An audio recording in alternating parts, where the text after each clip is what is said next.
Hey guys, welcome back. It's your favorite Gimp with a Limp, and I'm here with a very quick review that hits just the highlights, and it's going to tell you whether the game is worth buying, whether you should get it on sale, or if it's a pass. Today I'm going to be looking at Hellboy, the board game, which is your standard dungeon crawl that's been set in the Hellboy universe. So you're going to have your characters, your minis.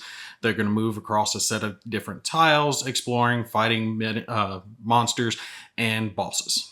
Now, when it comes to the components, they are absolutely a good quality. The cardboard is nice and thick. The minis are a good quality. They're easily able to be painted to look good on your table. And the cards are a nice thick cardstock that works very well for the game. However, the components are one of the things that do make or break this game, and I'm going to explain that towards the end. The game itself revolves around where you pick a case file to investigate, and these cases can be played as a one-off scenario, or you can link them together in a campaign format. The characters you use are going to have different skills like melee and ranged attack, or investigate, or defense, and these are going to be rated by color from yellow to red, which also correlates with the custom dice. So depending on the color of your skill will depend on how strong it is, with yellow being the weakest and red being the strongest. Each of your characters also do have individual special skills and items that they can use during their investigation. Your characters will proceed through the mission, exploring new rooms, fighting enemies, discovering clues until they reach whatever their final objective is, and it's usually going to be some type of boss fight. Sometimes there'll be special circumstances affecting the boss fight, but usually a boss fight that they'll attempt to tackle at that time. So the game as a whole itself plays really well with things like the color-coded skills, mixing with the custom dice, making it very intuitive. This game is easy to play. You'll be able to flow from one section to the next and just keep fighting the enemies and push on and hopefully accomplish your mission.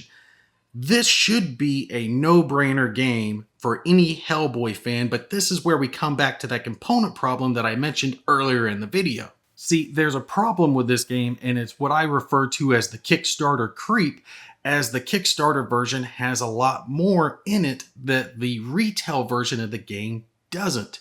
The Kickstarter version is filled with content and replayability. The base version just doesn't have this. When you look at the base retail game alone, it only has a single monster type to fight, which is the Frogman, and just a few bosses to challenge you. That also only has 6 scenarios, and these really don't lend themselves to replayability because once you've done the investigation, you already know what's going to happen. You already know what choices you need to make as you go through the investigation. The Kickstarter version has a create your own type of scenario, which gives the game so much more replayability. It also has drastically more monster types, whether they're paranormal with the werewolves and bats and monsters that you can fight, or there's the Nazi soldiers that you can fight, which fits in really well with the Hellboy theme. But all of those are Kickstarter extras. They are not included in the base game itself. So when it comes to Hellboy the board game, it actually gets 2 scores. For the Kickstarter version, it's absolutely a buy, especially if you're a Hellboy fan. No brainer, get it, you'll love it. It's a great game. But if you're looking at the base version, the base retail version of the game, this one gets a get it on a sale, and that's pretty much only if you're a Hellboy fan.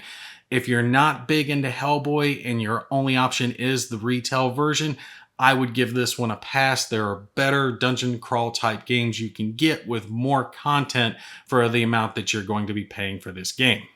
Anyway, that's it for this 5-minute review. Hope you guys enjoyed it. Y'all take care. I'll catch you in the next one.